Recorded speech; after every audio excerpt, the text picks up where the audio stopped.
പ്രവർത്തകൻ ആ പ്രവർത്തകന്റെ അവസ്ഥ എന്താണെന്നറിയാമോ? അതും കൂടി പറഞ്ഞ് ഞാൻ നിർത്തട്ടെ. അതാ ചിക്കമംഗ്ലൂരിലെ കൽദൊഡ്ഡി എന്ന് പറയുന്ന സ്ഥലത്തിലുള്ള SSFന്റെ യൂണിറ്റ് പ്രവർത്തകനാണ്. സാധുവാട് എന്റെ ജില്ലക്കാരനാണ്. ആ SSFന്റെ പ്രവർത്തകനായ നസീർ ഒരു ദിവസം ജോലി സ്ഥലത്ത് പോയപ്പോ രാത്രി സമയത്ത് കിടന്നുറങ്ങുന്ന നേരത്ത് അവിടെ തലയണിയില്ല. കാരണം തലയണിയില്ലാതിരിക്കാനുള്ള കാരണം അവിടുന്ന് ആ മുസല്ല കൊണ്ടുപോയതാണ്. ആ മുസല്ല നിസ്കരിക്കാൻ വേണ്ടി ഉപയോഗിക്കുന്ന മുസല്ലയാണ്.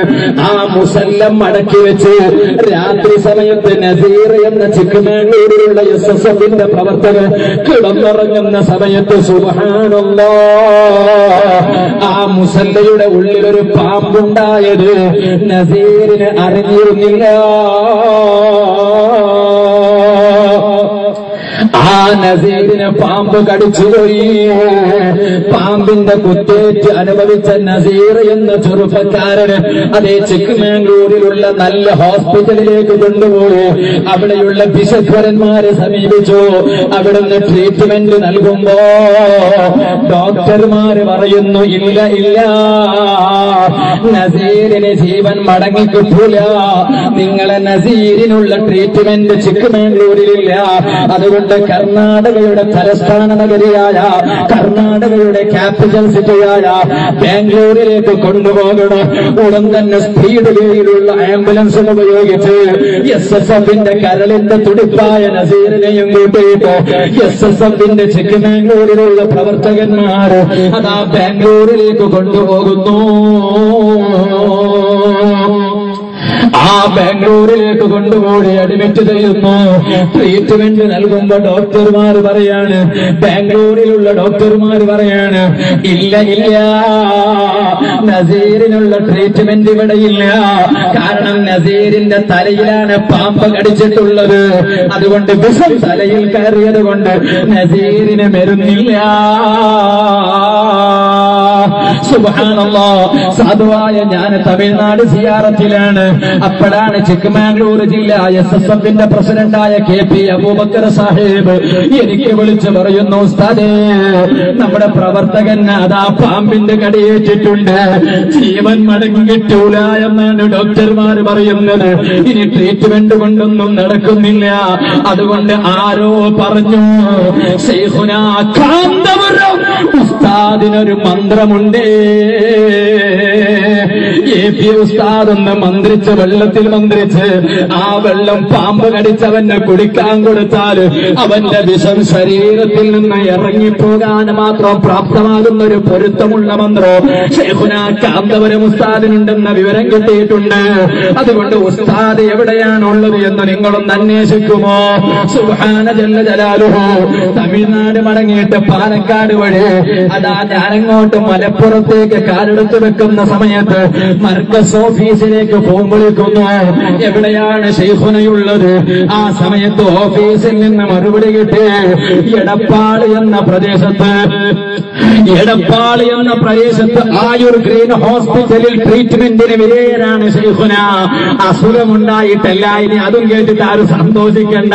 പിന്നെയോ എല്ലാ കൊല്ലത്തിലും ശൈഖുന കാന്തപുരം ഉസ്താദ് ശരീരത്തിനൊരു മസാജ് ചെയ്യിപ്പിക്കാറുണ്ട്.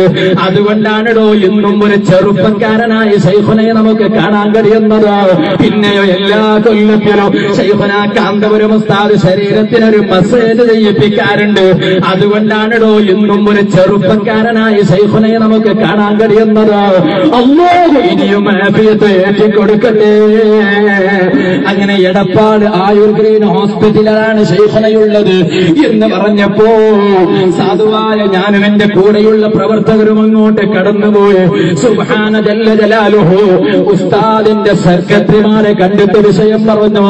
നോക്കുമ്പോ ഉസ്താദ് അരവുടുപ്പിന്റെ താഴെ ഔറത്ത് കാണാത്ത വിധത്തില് ഉസ്താദ് ട്രീറ്റ്മെന്റിലാണ്. നോക്കുമ്പോ ഉസ്താദ് അരവുടുപ്പിന്റെ താഴെ ഔറത്ത് കാണാത്ത വിധത്തില് ഉസ്താദ് ട്രീറ്റ്മെന്റിലാണ്. ആ ട്രീറ്റ്മെന്റിലായ സമയത്ത് ഉസ്താദിനോട് ആരും മിണ്ടാൻ പറ്റൂല. ഒരുപാട് പേരവിടെ ക്യൂ നിൽക്കുന്ന സാഹചര്യമാണ്. അന്ന് 2 തങ്ങന്മാർക്ക് കാണാനുള്ള സമ്മതം കൊടുത്തു എന്നല്ലാതെ മൂന്നാമത്തെ ഒരു മൊയ്യാർക്കും അവിടെ കാണാനുള്ള സമ്മതം കൊടുത്തില്ല. അപ്പോഴാണ് ഞങ്ങൾ അവിടെ പറഞ്ഞു, ഞങ്ങൾ ഉസ്താദിനെ കാണാൻ വരുന്നത് ഞങ്ങളെ SSFന്റെ പ്രവർത്തകന്റെ ജീവൻ തിരിച്ചു കിട്ടാനാ. ഇതിൽ നിങ്ങൾ ഉസ്താദിനെ കാണിക്കൂല എന്ന് വാശ കാണിക്കരുത്. ഇത് പറഞ്ഞപ്പോഴേക്ക് അതാ ഉസ്താദിന്റെ സെക്രട്ടറിമാര് നമ്മുടെ കയ്യിലുണ്ടായിരുന്ന വെള്ളത്തിന്റെ കുപ്പിയും എടുത്തിട്ട് നേരെ ഉസ്താദിന്റെ റൂമിലേക്ക് പോകുന്നു. 3/4 മണിക്കൂർ ഉസ്താദ് മന്ത്രിക്കുന്നു. 3/4 മണിക്കൂർ ഉസ്താദ് മന്ത്രിക്കുകയാണ്. എല്ലാ ചെറുപ്പക്കാരും ഇത് കേട്ടോളണം, മനസ്സിലാക്കണം. 3/4 മണിക്കൂർ നിങ്ങൾ നിഷേധിക്കുകയാണെങ്കിൽ നാളെ തന്നെ നസീറിന് ഞാൻ സ്റ്റേജിൽ ഹാജരാക്കുന്നു. പ്രിയപ്പെട്ട സഹോദരന്മാരെ, 3/4 മണിക്കൂർ മന്ത്രിച്ചിട്ട് ആ വെള്ളം സാധുവായി എന്റെ കയ്യിൽ തന്നു. അപ്പൊ ഞാൻ ഉസ്താദിനോട് പറഞ്ഞു, ഉസ്താദ് എനിക്കൊന്ന് കുറച്ച് സംസാരിക്കാനുണ്ട് ഉസ്താദിനോട്. ഉസ്താദ് പറഞ്ഞു, സംസാരം പിന്നെയാകാം, വേഗം പോയി SSFന്റെ പ്രവർത്തകന്റെ ജീവൻ തിരിച്ചു പിടിക്കണോ. അതുകൊണ്ട് ഞങ്ങൾ എന്ത് ചെയ്തു, കോഴിക്കോട്ടേക്ക് ബസ്സിൽ ഈ വെള്ളത്തെ എത്തിച്ചു. കോഴിക്കോട്ടിൽ നിന്ന് ബാംഗ്ലൂരിലേക്ക് വേറെ ബസ്സിൽ ഈ വെള്ളത്തെ അയച്ചു.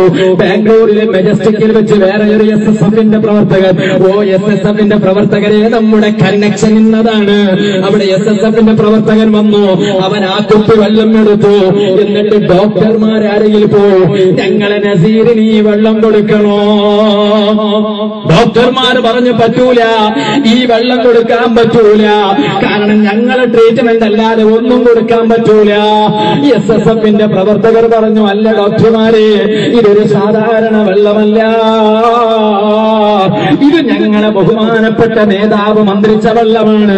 ചിലപ്പോൾ നിങ്ങളെ ട്രീറ്റ്മെന്റ് കൊണ്ട് സുഖപ്പെടുന്നില്ലെങ്കിലും ഞങ്ങളെ നേതാവിന്റെ മന്ത്രം സ്പർശനമേറ്റ വെള്ളം കുടിച്ചാൽ മാറിപ്പോകുന്നു, അതുകൊണ്ട് നിങ്ങൾ കൊടുക്കണമെന്ന് പറയുമ്പോ അവർ പറഞ്ഞു, ഇല്ല, ഒരിക്കലും പറ്റൂല. അവസാനം രാഷ്ട്രീയ നേതാക്കന്മാരെ ഉപയോഗപ്പെടുത്തി അവരെ ഇൻഫ്ലുവൻസിലൂടെ അതാ ഭക്ഷണങ്ങളിൽ ചേർത്തിയിട്ട് ഈ വെള്ളം കൊടുക്കുന്നു. ആ ഭക്ഷണത്തിൽ ചേർത്തിയിട്ട് ഈ വെള്ളം കൊടുക്കുമ്പോ വെള്ളം കൊടുത്തു. പ്രവർത്തകരെ, 1/2 മണിക്കൂർ കഴിഞ്ഞു. സുബ്ഹാന ജല്ല ജലാലുഹു.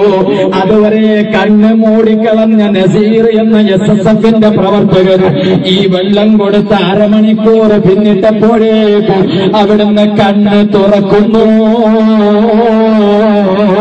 പോരാ, ഇത് പറയുമ്പോ സതുവാഴ എന്റെ രോമങ്ങൾ ഇങ്ങനെ എണീക്കുകയാണ്.